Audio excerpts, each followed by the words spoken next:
Hello, climate champions. Welcome to another episode of the Climate Network with me, Deepsha Dhal. Today, we have the pleasure of speaking with Mr. Labanya Prakash Jena, a leading voice in the field of climate finance. Labanya is known for his deep expertise and his extensive work on financing climate action, particularly in the Indian context.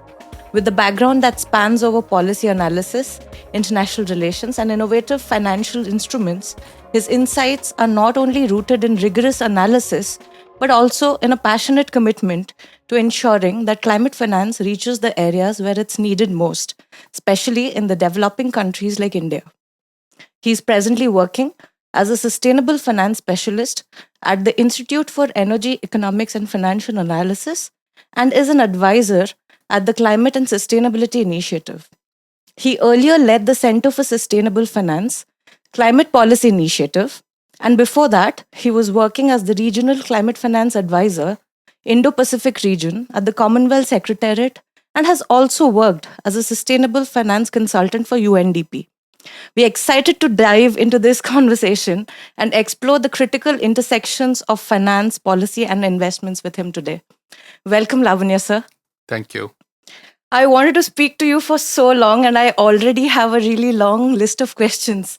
However, keeping the paucity of time, and in today's episode, we'll keep it brief and we'll deal with the ABCs of climate finance, like an introductory class of Climate Finance 101. Why don't we begin with a brief overview of your work and how you came to be involved in climate finance? What motivated you and what motivates you today to keep working in the space of climate finance? Thank you, and thanks for inviting me for this podcast, and it's a pleasure to speaking with you. Before joining climate change, actually in 2016, I spent around 11 years in the financial sector, basically picking up stocks and bonds for my portfolio manager. Then by accident, you can say so, I moved to climate change, but I'm not a pure climate change person. So basically, I'm bringing my finance experience to climate change. As we know that when we are talking about climate actions, you need enormous amount of money for climate mitigation and climate adaptation. It's not easy to get. So you need people who have an understanding about finance and how finance can be reoriented or diverted from highly carbon intensive business to low carbon intensive businesses. Okay, that's what I bring to the table in the ecosystem. The reason I love this space, I feel that at least I'm contributing something, although my contribution will be very, very small in saving or protecting the world. But at least I can see that people are appreciating and the policymakers and regulators take a note. It means that there will be some initiatives taken by the decision maker in the system, which will help us in reducing carbon emission, which would be essential to protect the planet and make it livable. So it motivates me all the time. Thank you, sir. Thank you so much. And what has been your experience working in so many diverse organizations? Experience has been fantastic. I can see in the last 8 years and before my journey in the private sector, I worked in not-for-profit companies. I worked in international organizations like Commonwealth Secretariat. So I got to know the how I will say the institutions work. Okay, since I spent so much time in the private sector before my journey in the public sector in the climate change space, I understand that how the financial sector, the private players or the private financiers act. Okay, it is important to understand because we need so much capital from the private players. So you need to understand what they look at when they invest. So that is very important. At the same time, working with policymakers like Niti Aayog, Minister of Finance or Central Bank, and closely engaging with them to understand that, okay, how you can make changes in the system, how can you nudge the financial regulators and financial policymakers to take appropriate measures, maybe in the policies and regulations, or designing new financial instruments, or also changing the habits of the private sector as well. What are the changes required? So working with people or different decision makers will be definitely very. I mean, I will say that it's helping me to understand. Also making the right changes in the system, and it's extremely difficult to make it very quickly. You can do it gradually, since climate change action is very interdisciplinary in nature. You will not only look at only for the finance perspective, you also need to look at how the policymakers are looking at. Policymakers have 10 other priorities besides just climate change, particularly in developing country, since we have many other challenges. So you need to align the objectives of the policymakers with the right financial instruments or financial policies as well, so that you can be able to convince policymakers to come out something which will help in climate actions. Also, the international institutions which are very critical, particularly for a developing country like India. We also need support from developed countries for our climate funding needs. Since we are not able to mobilize so much capital in the country and the kind of financing required for our climate actions, not only for India, it's applicable for all the developing countries. So it's also important to understand the international institutions, both the governments in the developed countries as well as the international institutions like World Bank or ADB or KfW, who are also have started investing or facilitating in attracting capital for climate action. So you also need to convince them or recommend them how can judiciously spend their money or invest their money so that they can support developing country, because that is the mandate of international financial institutions as well. So by working in different organizations, I can bring them together and take what's the best way. That is so interesting, and what a unique lens that you have developed, working with so many different organizations. Um, there are two ways that I'm looking at going from here. The first one is we discuss what is climate finance in the broader sense, and the second round is where we go towards a global interaction of the financial system and the interaction with it, with climate change.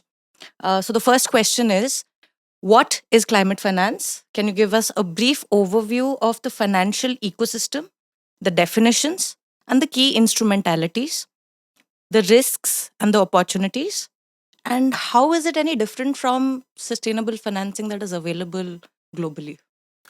Okay, so I'll start with the definition of climate finance, because there is no scientific definition what is climate finance across the globe. Okay, even government of India recently discussed in the budget that they are planning to come out with a definition of climate finance.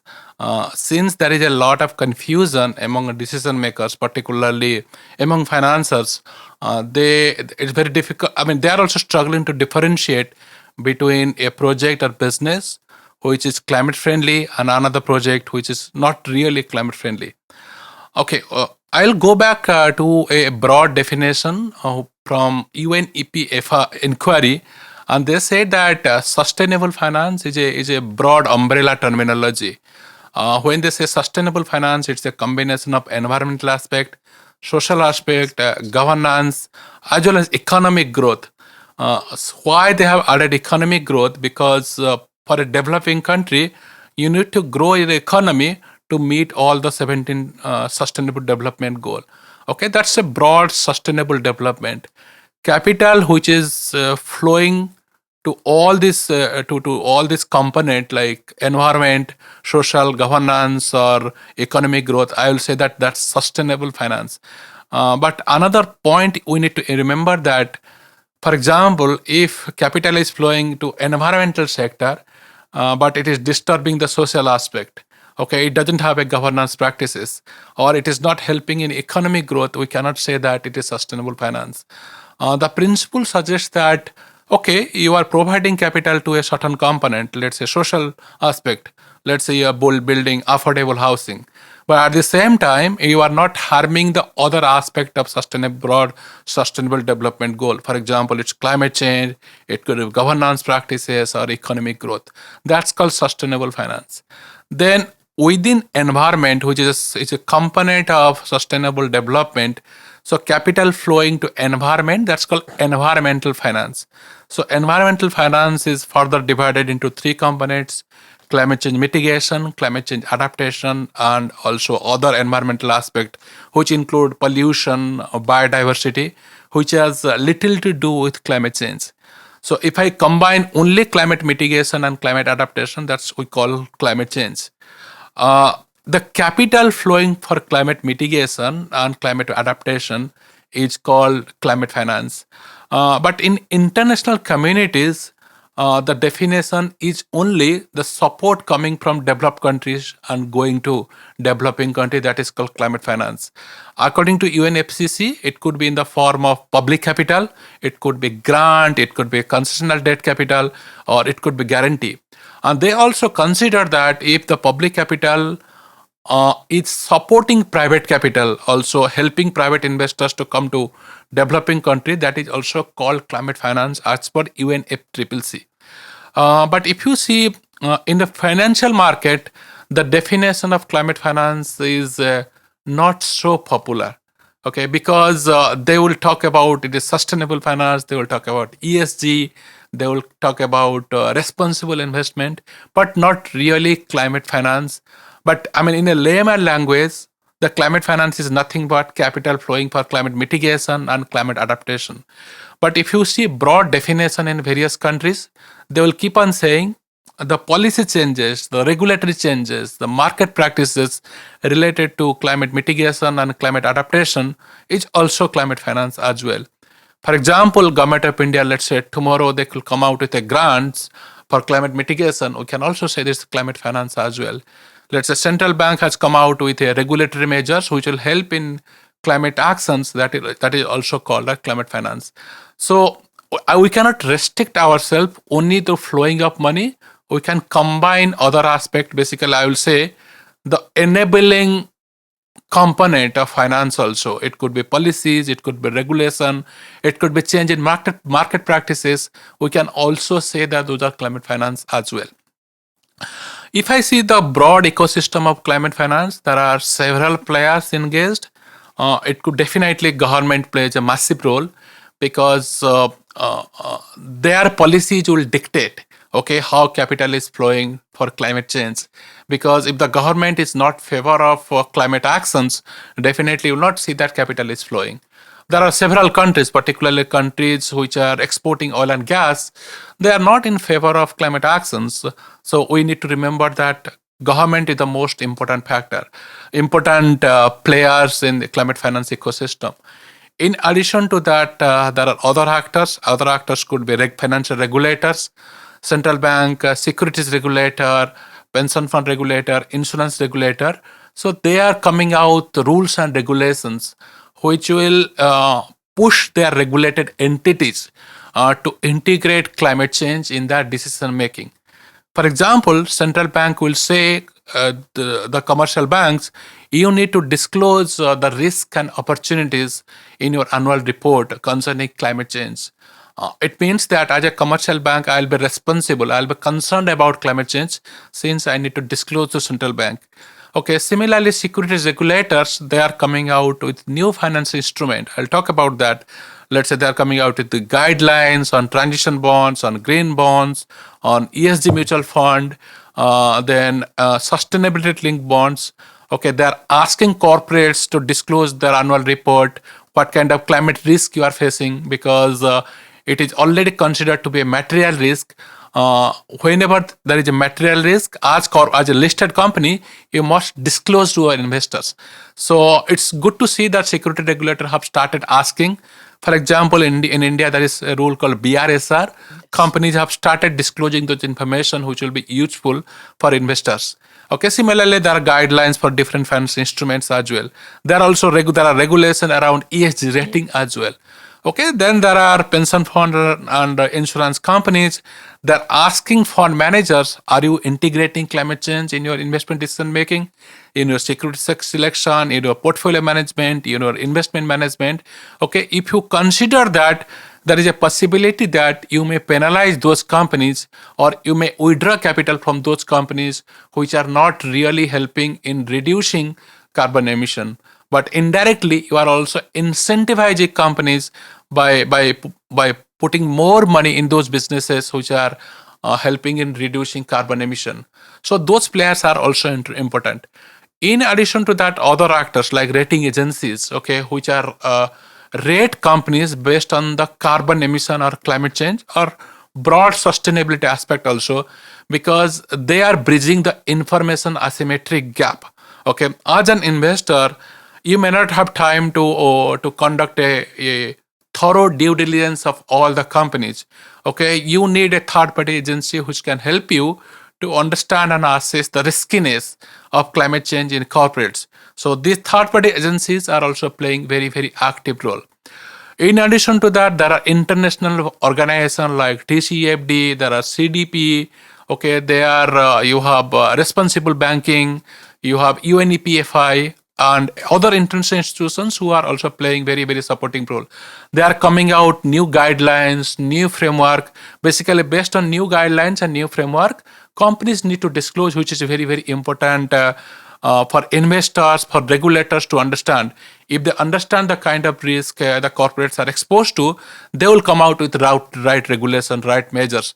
For investors also, they can understand what kind of risk they are exposed to. Okay, they will definitely, directly or indirectly influence corporates to behave properly. Otherwise, they will withdraw their capital from the businesses. In addition to that, international public financial institutions like World Bank or IFC or Asian Development Bank and Bilateral Development Bank like KfW or so, they are also supporting, or they are providing concessional capital also to developing countries, which can only be used in climate actions, which plays a very important role. As you know, in a developing country, you don't have enough capital for your own economic growth. Here we are talking about climate actions, which is beyond their capacities. It's also applicable for a country like India also. So this kind of institutions, by providing concessional capital, which are also helping.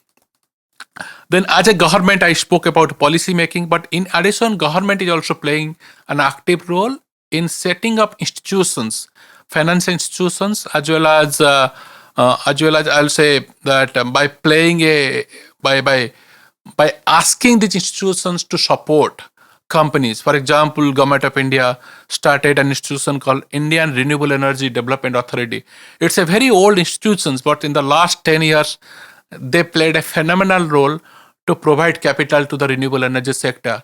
Initially, private financial actors were not very active to provide capital to the renewable energy sector, but IREDA played a fantastic role. Okay, when I started my career 8 years back in climate change space, so IREDA's balance sheet was only 10,000 crores. Now I can say it's more than 40,000 crores.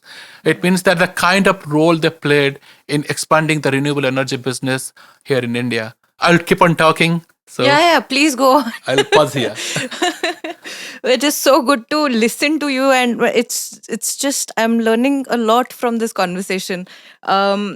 You mentioned India's climate finance in the Indian context. You mentioned international agencies. You mentioned instrumentalities. Let's go one step at a time. You mentioned UNFCCC. Now, UNFCCC does this comprehensive assessment of global climate finance and its biennial assessment. Can you shed some light on how much climate finance has been provided globally to these developing nations and some of its impact? And what is the $100 billion goal? Okay, when the Paris Agreement was signed, or before that, there was a commitment by developed countries that, okay, since we are the culprits in this climate mess, and but we need collective actions.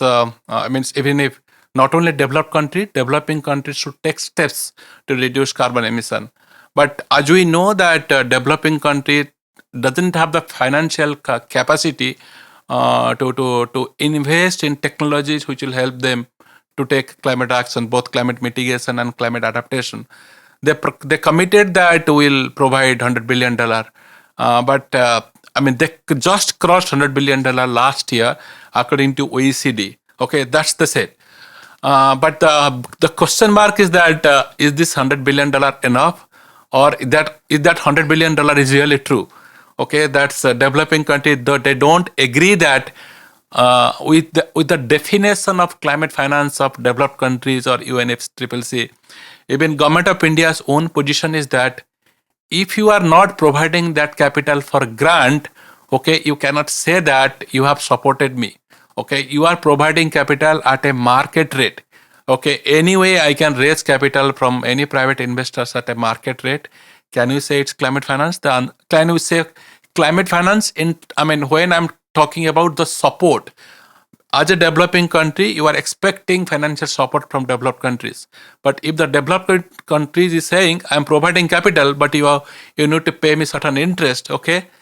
You cannot say that it's a financial support. Yeah. So that's a bigger question, okay? That's one. Second is that many times climate finance is going to climate mitigation.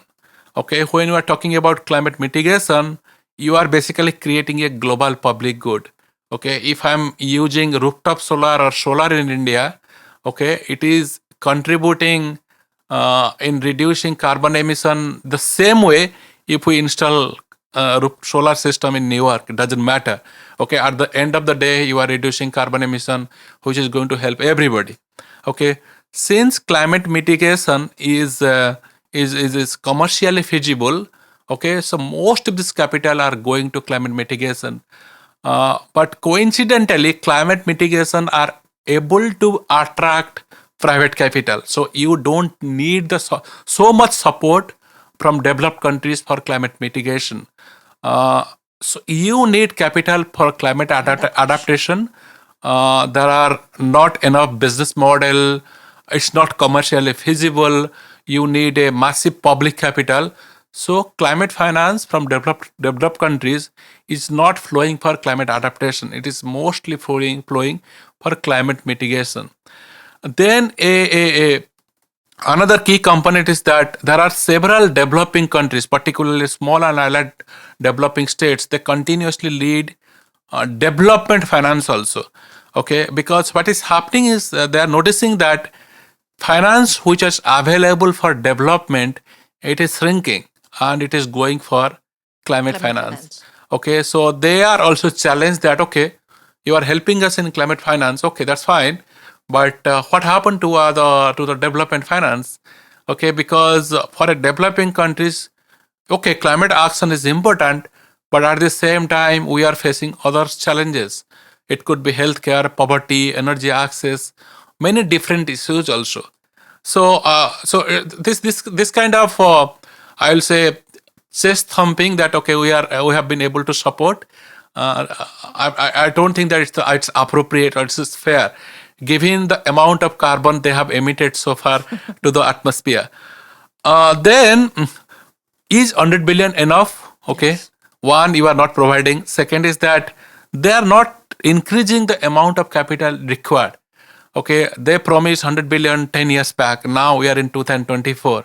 Okay, we need to increase that 100 billion much more, actually, many more times, particularly for countries which doesn't have a sound financial system, which countries, particularly small and island developing states, or countries like Bangladesh or Africa, which are vulnerable, much more vulnerable to climate change, including India also. Okay, because we are not responsible for this climate mess.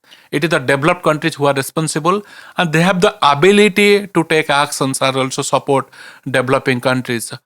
Can we talk about India here? Where does India come into this picture? And the importance in addressing mitigation and adaptation challenges in the Indian context? Climate. When we are talking about climate mitigation, it doesn't matter actually. Okay, if you are doing climate mitigation, you are helping everybody. But we need to see other side, particularly since India has committed to achieve net zero by 2070, to reduce carbon intensity by 45% by 2030. Okay, from those international commitment perspective, climate mitigation is critical. But if we talk about finance to meet 2030 goal or 2070 goal, I will say net zero, we don't know actually. 2070, 45 years from today.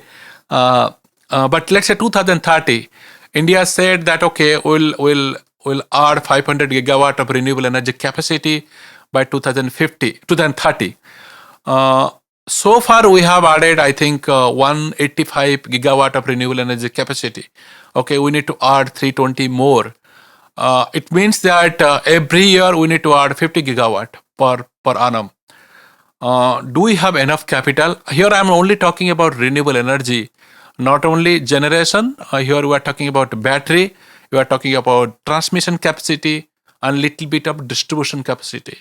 According to some agencies, we need around $60 billion per annum or $60-70 billion of capital only for climate mitigation just to meet 2030 target. Okay, so are we mobilizing so much capital? The answer is no. Okay, we may be mobilizing maybe to $25-30 billion only, not more than that. We also need to remember that there are other initiatives required. For example, energy efficiency, clean transportation, and decarbonizing industrial sector. You also need capital also. Is enough capital flowing to these sectors? The answer is no. It's not flowing. I mean, in my previous organization in climate policy initiative, every year we conduct study actually every 2 years to examine how much capital is flowing for climate actions, both climate mitigation and climate adaptation. So the last study we did, we found out that India mobilized $40 billion compared to, I mean, here they added both climate mitigation and climate adaptation, and you need $150 billion. So you can see the massive gap. So Indian context, definitely climate mitigation is very important. You need to mobilize capital, but climate adaptation is much more important because India is one of the most vulnerable country to climate change. So you need capital for climate adaptation. And we also need to remember that climate adaptation is many times not commercially feasible. So it is considered to be a public good. Okay, when it is a public good, and you need public finance to create public good. But unfortunately, we don't have that much of fiscal power to invest in climate adaptation. And mostly it is the responsibility of the states to invest in climate adaptation. It could be building seawall or developing drought resilient seeds or elevated road or creating telecommunications or electricity which are climate resilient. For example, in Odisha, okay, we are witnessing cyclone every year. When I was a kid, I don't remember that I was witnessing climate cyclone every year. Now it is frequent. Okay, the intensity and frequency has increased tremendously. So, but the amount of capital is required is not flowing in India. So, both climate mitigation and climate adaptation, India need a massive amount of capital. You've already answered the question, are we doing enough in India, which is not really. But are there any sectors that are particularly well funded or otherwise underfunded? What is the availability of climate finance in India compared to the needs, particularly in areas like renewable? You mentioned climate resilience, industrial decarbonization, and sustainable agriculture. Okay, so mostly capital available for renewable energy sector, and since it is this sector is commercially feasible, you are able to attract capital. Mostly Both. private capital from the domestic market as well as from abroad. Foreign investors, they are very much attracted to India's renewable energy story. But you also need to invest in transmission capacity. I think we are struggling to raise capital for transmission, which are not as much as attractive for renewable energy sector. Then you also need capital for battery storage, storing energy, maybe in battery or green hydrogen, which are not fully commercially feasible. And I think we are struggling to raise capital for battery storage as well as green hydrogen, definitely transmission. Green hydrogen is the new buzzword for IREDA, is how I see it. IREDA has been doing quite it is, a lot. but it is a very long game. Green hydrogen, it's unlikely to be commercially feasible in the next 10-15 years. Okay. For example, current green hydrogen cost, I think, is around $3 to $7, depending on the source of electricity or source of energy. but we need to cut it down to $1 to $2 per kg to make it commercially feasible. But when we are talking about green hydrogen, you need a complete ecosystem. Correct. Okay, you need plants, you need pipelines, you need off-takers We also. don't have the infrastructure for it. So even if somebody who can invest in infrastructure, but who is going to pay to use that infrastructure? Okay, you need a regular buyer who will buy green hydrogen for you. Okay, if you don't have a buyer, why are you going to set up this? Okay, if you are building a pipeline, are they going to be used judiciously? Will the capacity utilization be meaningful to make it commercially viable? Okay. For example, last year, Government of India declared, I think, 17 to 18,000 crores for green hydrogen, particularly manufacturing electrolyzer, okay, which will be essential to produce green hydrogen. Cost of electrolyzer is very expensive. Okay, will take a longer time, much longer time to make it commercially viable. Then there are other technologies also. For example, in the industrial sector, you need to invest in electric arc furnaces. Okay, and you may need to shut down some of the steel plants.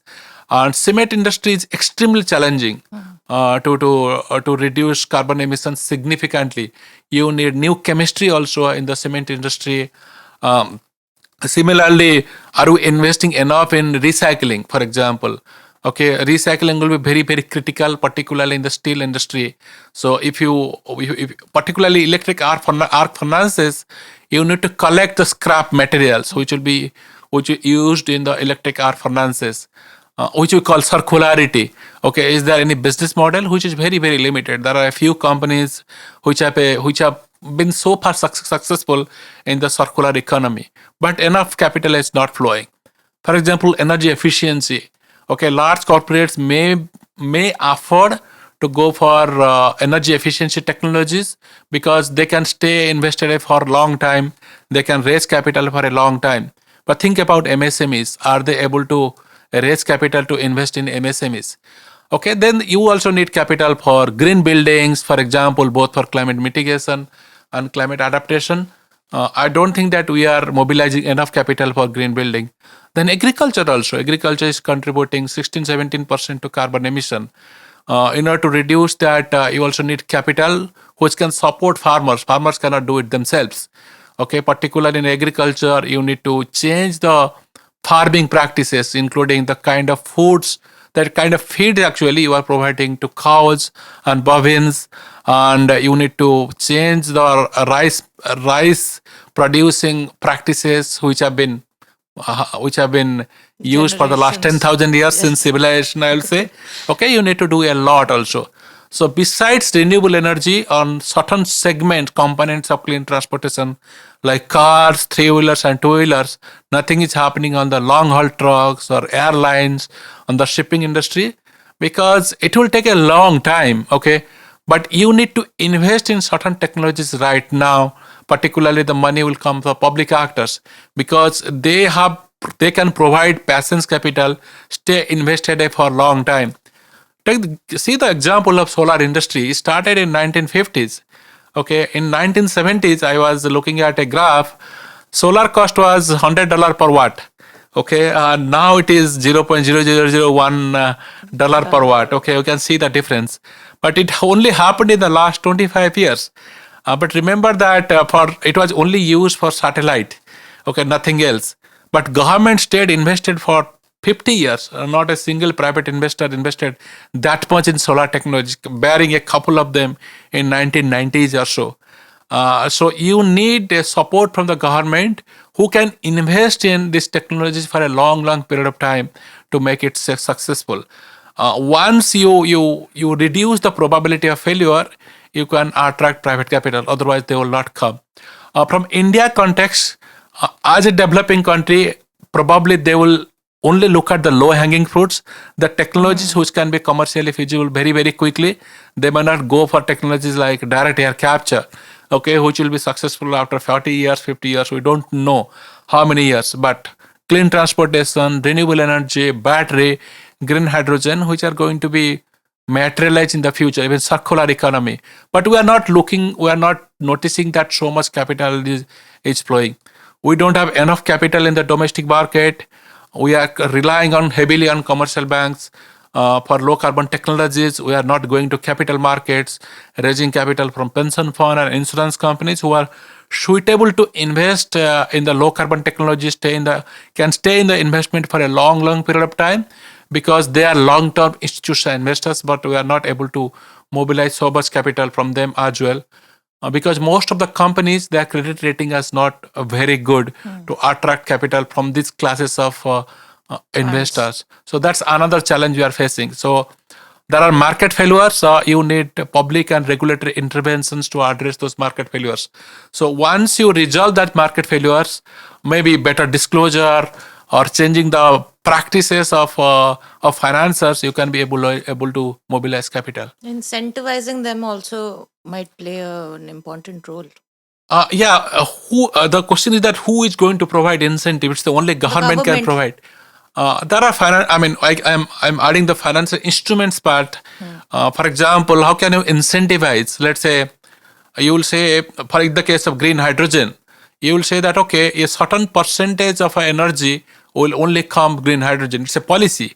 Okay, government may ask all the public sector units, you need to buy a certain portion of your energy, particularly in the public sector units which are in a hard to decarbonize industries. Okay, that's quite possible. For example, we are talking about biofuels. Okay, government has a policy. Yeah. Okay, and government is also providing grants and subsidies and sometimes concessional capital also to make them commercially viable. Basically, you are incentivizing private sector to invest in these technologies. Yes. You have mentioned private sector. I did not want to touch upon it in today's episode, but let's have one question on that. What is the role of public-private investments, and if there are any noteworthy collaborations that we can talk about?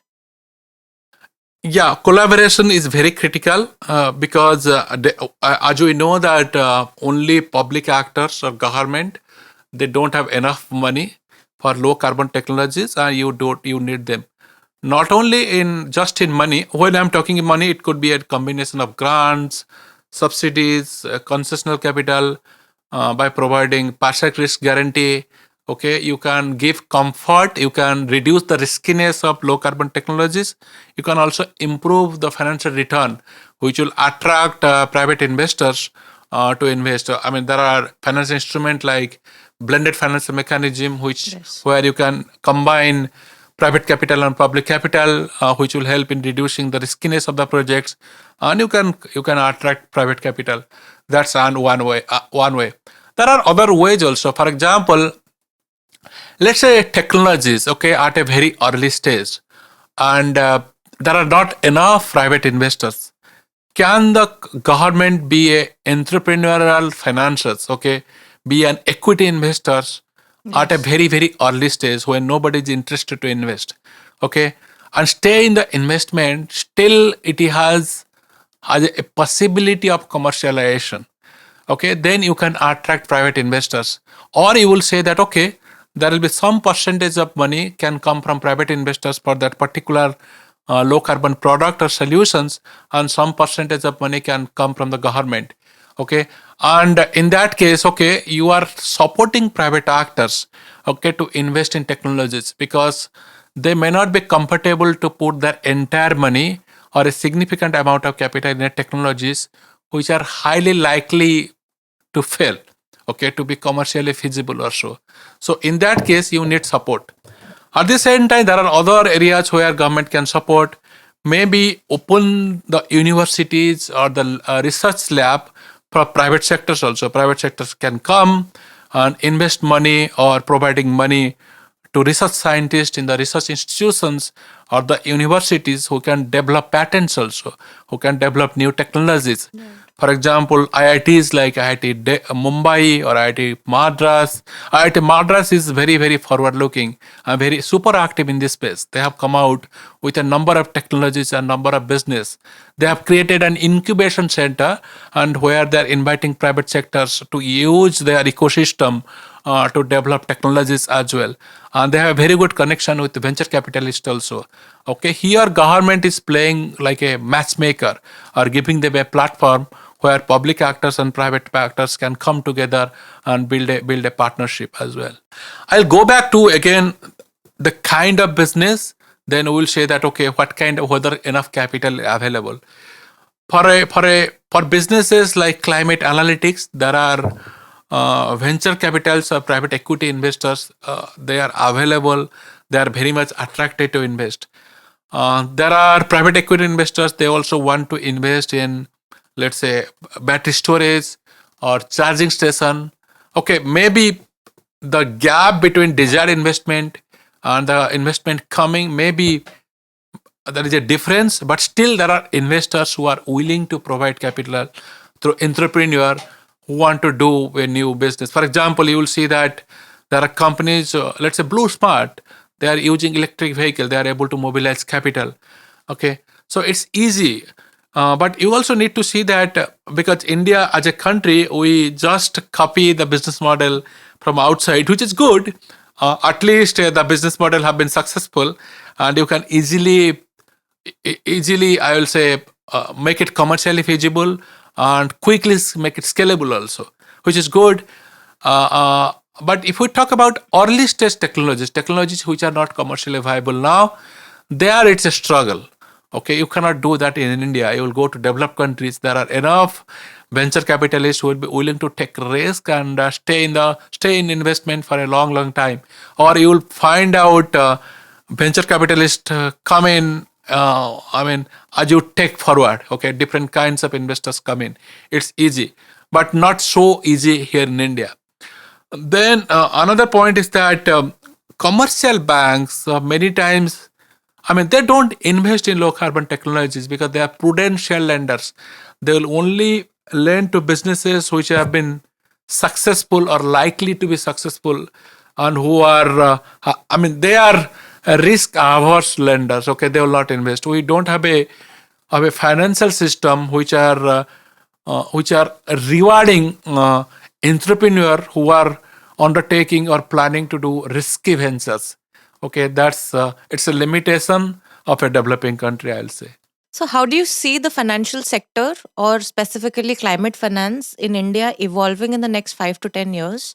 And my last question to you is, what is your hope for the future of climate finance in India?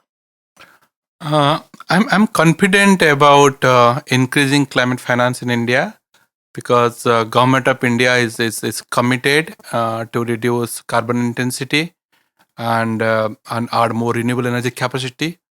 They are very much committed. I can see a number of dialogues, a number of initiatives, the statement of Prime Minister and other ministers. But at the same time, not only the government, the financial regulators, Reserve Bank of India, Securities and Exchange Board of India, they are very much active in this space. And they are coming out regulations which are in the favor of climate-friendly businesses. It means that investors will be much more attracted to climate-friendly businesses, so that we can be able to mobilize capital for climate actions. So I'm very much confident about this in the next 10-15 years or so. If we see, India as a country, we are currently mobilizing only, let's say, $40-50 billion of climate finance now. But at the same time, our economy is also growing, maybe 6.5-7%, and it will grow for a number of years also. And in the banking system, for example, we provide around 6-7% of capital to the power sector. And that much of capital can be reoriented for the renewable energy sector, both for generation, transmission capacity. It's possible.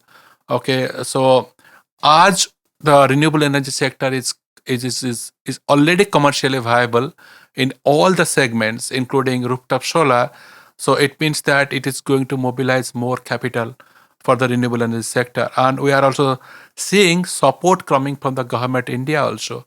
Recently, government announced that it will help households by providing subsidies up to 60%, so that they can install rooftop solar system. Again, this policy will help households okay, to invest money, rest 40% in rooftop solar system. It means it's another form of climate finance.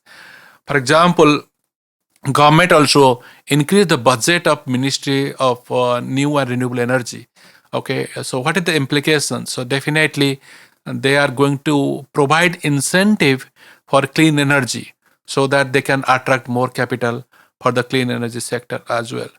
But if you see the financial regulators, starting with RBI, for example, they are taking several steps. A couple of months back, they have come out with some kind of guidelines for their regulated entities.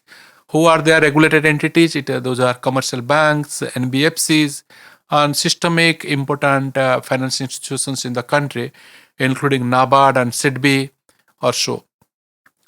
They are also sending a signal to the regulated entities. We are very much sincere and we are going to be super active in the climate change space. Through this signal, they can change the behavior of commercial banks so that whenever they are providing capital to a business, they are going to integrate climate change in their lending decisions, okay, which will be very, very important. And second is that they are also asking to disclose. Okay, it's not a rule now, but it is going to be a rule in the future. Right. Central bank will make it mandatory for commercial bank to disclose information related to climate change. It could be financed emission. It could be how the banks are integrating climate change in their lending decision. You need to disclose that, okay, to your depositors, to your investors, to your regulators. Okay, so that kind of regulatory pressure, I will say, will nudge commercial banks to move away from carbon intensive business and reorient their capital to low carbon technologies. So I'm very, very confident about that. Then another thing happening on the monetary policy from the central bank, because central bank in recent times, they have noticed that inflation is adversely affected. Okay, inflation is nowadays influenced by climate related or climate induced weather events. We are noticing hurricanes, flood, heat waves, increasing temperature. All these factors are contributing to increasing inflation in our country. I mean, it is not restricted to India. We are witnessing those in other countries as well. Since central banks' mandate is to control inflation, they may come out with policies, for example, monetary policy, through which they can also nudge commercial banks, okay, so that they can provide capital to climate resilient businesses that will help them to control the inflation. It could be, let's say, they may reduce cash reserve ratio of commercial banks whose carbon intensity is low compared to commercial banks whose carbon intensity is very high. Okay, they may provide the repo rate at a lower rate, okay, to commercial banks whose carbon intensity of their intensity of their lending portfolio is low. There are some policies, there is a possibility in the future. We can see other central banks in other countries like Europe, New Zealand, and all have started integrating stress testing and scenario analysis for their banks, for their commercial banks. Reserve Bank also is trying to follow that practices in our own country also. Once they ask commercial banks that, okay, you need to conduct scenario analysis and stress testing under different climatic conditions, it will be very, very difficult for commercial banks to provide capital for carbon intensive business. It means that you are forcing commercial banks, okay, through regulations to reorient your capital for a low carbon technologies, which is very good. So that is going to be these regulations are going to be much more stricter in the future. And that will help in attracting more capital from commercial banks for climate actions. Then securities regulators like Securities and Exchange Board of India, they're coming out disclosure. Okay, so they are also thinking that, I mean, under the BRSR, it is very static in nature. Static in the sense that you need to tell what you are currently doing. They are not discussing a lot about what kind of strategy they are following, what is the governance practices, what are the forward-looking, I will say, statement, okay, forward-looking matrices, for example, what is your target, are you able to meet their target? Those forward-looking statements are missing in the BRSR framework.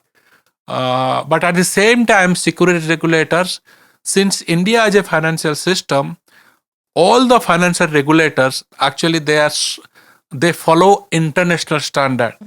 For example, there is a regulation called IFRS S1 and IFRS S2. It's not a regulation; it is an international standard for disclosure.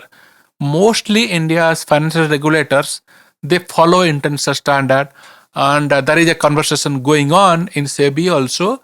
Okay, can we follow this international standard in our own country and expand the BRSR coverage? It will not be restricted to just static statement. Can you include scenario analysis? Okay, can you include, let's say, science-based target? Can you include stress testing under BRSR also? Because they also understand that the companies which are listed in India's domestic market, and some of them are also listed abroad. Okay, the guidelines, regulatory framework is much more stricter abroad. Okay, they also want their companies to align both the domestic regulation as well as international regulations. So it will be too much for them to come out to report both on domestic regulation and international regulation. But the point is that if they are going to disclose a lot and provide meaningful information, which will help investor to take an informed decision, and if they start disclosing climate change a lot, maybe investors will stay away from the companies which are carbon intensive or not taking enough actions to reduce carbon emission or mitigating climate change risk. Investors stay away. Okay, and they will start putting the money in those companies which are good. Okay, maybe which are taking actions to reduce carbon emission. Lenders will also feel happy. That's the reason disclosure is very, very critical. I am also very confident that regulators like, let's say, SEBI also, because they also manage mutual funds also. Now they are also, I think in the next couple of years, they will come out with regulation for mutual funds also.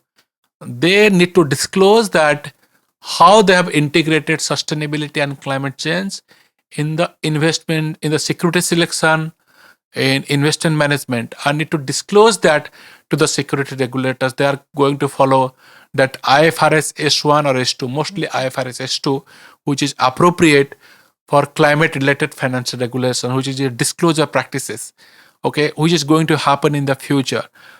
It means that many of these large fund houses, they also dictate companies, okay, ask company, you need to follow the best climate change practices, otherwise we may not be able to stay invested in your companies for a long time. The result will be the companies will start investing more on low carbon technologies. Okay, basically you are helping in mobilizing capital as well. I'm noticing, I'm confident that SEBI is going to do that. And it is also applicable to Pension Fund Regulated Development Authority as well as insurance companies. And there is a lot of awareness spread by organizations like UNEPFI in the country. So I'm very, very confident that it's going to happen. In addition to that, I am also very confident about the participation of private players also. Okay, we discussed a little bit earlier. They are confident about the kind of signals they are getting from regulators and government, and they will infuse capital in the country as well in the low carbon technologies. Not only domestic investors but also foreign investors. They will keep putting capital in the country as well. Then if we talk about financial instrument where regulator play a role as well as third party agencies, so SEBI has come out guidelines with green bonds and also transition bonds.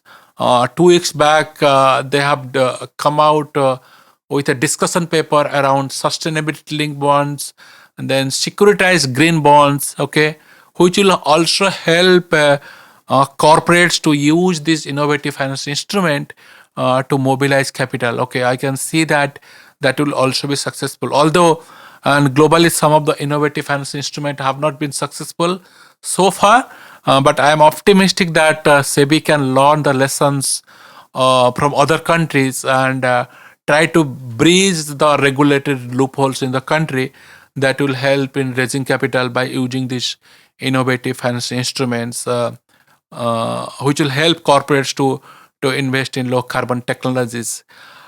In addition to that, I will also talk a little bit about the institutions like NABARD and SIDBI. Particularly, these two institutions, they support the vulnerable sections actually, which cannot afford to get capital at an appropriate rate. I mean, small and medium sized companies always struggle to raise money. Okay, here we are trying to push them to invest in low carbon technology. They always ask, where is the money? Okay, give me the money for my own business, then I will talk about or think about low carbon technologies. But I can see certain actions, steps by CDB in recent years, because they also understand that large corporates, they are the buyers from small or medium sized corporates, and these large corporates are going to disclose carbon emission not only for their own operation but also in their supply chain as well. So at some point of time, the small and medium sized company, they will also be under pressure to perform, otherwise they will also be perished. Okay, you can see that. So it means that they will also start investing, and SIDBI recently they have opened a green financing facility, and they have also recently opened a startup ventures actually, where they got money from Green Climate Fund. Also, they are expecting to receive capital from private investors also, because it's a fund. They are sourcing capital from different kinds of investors, which will help to support startup businesses, particularly small size businesses. They can develop technologies. We also need to remember that there are certain technologies which are rapidly commercialized, okay, are going to be commercialized in the future. Okay, starting with a battery storage, charging station or so, or electric three-wheelers. Okay, it's almost commercially feasible. You will say that massive amount of capital is going to flow to these technologies. Nowadays, three-wheelers, I mean, you will say that 10-20% of new three-wheelers in Delhi are electric three-wheelers. It means that commercial investors are very, very confident about the economics of three-wheelers in cities, because it's cheap and the cost of operation is very low. Similarly, it is applicable to two-wheelers and cars also. Since these technologies are going to be commercially feasible very soon, okay, it can attract a massive amount of capital, like we have seen in the case of renewable energy sector. Green hydrogen will take some time to attract the kind of capital required, but I'll see that companies like large corporates like Adani and Reliance or JSW, these large corporates, they have enough balance sheet financial power, and also they have the ability to raise external capital as well, and they can stay invested for a long time. So this kind of investors, they are very, very confident that green hydrogen can be commercially feasible very soon. It means that they are trying to raise capital. They have the ability. They can raise capital to invest in these technologies. The only challenge I'm looking at is green buildings and also capital required for the industrial sector. We are not noticing that much. Maybe it is not transparent enough to understand whether currently enough capital is flowing to the industrial sector. It's not transparent, very difficult to monitor how much capital is flowing to industrial sector. But I feel that since these technologies which are going to be used by the industrial sector, once the cost of adopting these technologies are reduced, you can also see that capital flowing to industrial sector to use this energy efficient or low carbon technologies in the future. It means that more capital mobilization in the future as well. On that note, thank you, sir, for joining us today. It was a pleasure talking to you. Where can people learn more about your work, and where can we read about your research? Okay, I write. I mean, of course, in journals. I mean, I'm not a pure academician, so I'm more of a practitioner. But I bring my theoretical knowledge, theories into practice as well. I publish regularly. I've been regularly on platform like World Economic Forum, newspapers like Financial Express, Hindu Business Line, and online platform like ET Energy, ET BFSI, Observer Research Foundation. So I regularly write on this platform. You can read my opinion pieces there, and I also post those articles and opinion pieces on my LinkedIn also. I have my LinkedIn, so you can visit my LinkedIn to see my recent publications. Through these publications, I try to inform the decision makers in the system to take decisions. Sometimes also I would get calls from decision makers. Okay, what exactly do we mean?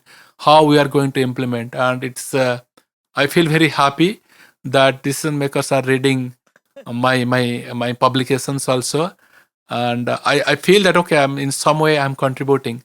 You can. I hope that you also love to read those as well. Yes, sir. And I hope they listen to the podcast episode now as well, the decision makers. We hope it adds on to your collection of research and work. Thank you so much, sir. Thank you.